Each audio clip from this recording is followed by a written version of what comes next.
A massive fire tore through an apartment building in Groton last weekend. And now those displaced families are dealing with another headache as police are investigating break-ins happening in that same building. Amanda Callahan is your reporter live at the Ledges complex in Groton with the latest on this. Amanda. Well, Stephanie and Aaron, we're standing a ways away from where this is all unfolding as we've been asked to give those residents some space, and understandably so. It was just last Sunday when a 3-alarm fire destroyed the home of 47 families, and now those same residents are dealing with break-ins at their homes too.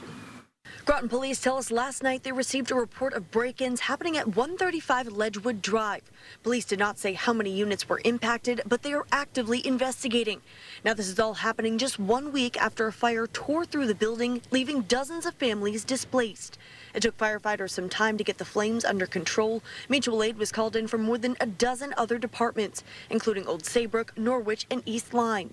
No residents were hurt in the fire, but the building sustained significant damage. Those residents won't be able to get back in for a while. But now those same residents are also dealing with the concern that what's left of their belongings could be gone because of the reported break-ins. Police did not confirm how many apartments were reportedly broken into, just said that they are actively investigating up there. The town's Department of Human Services is assisting by collecting food and gift cards for those displaced families.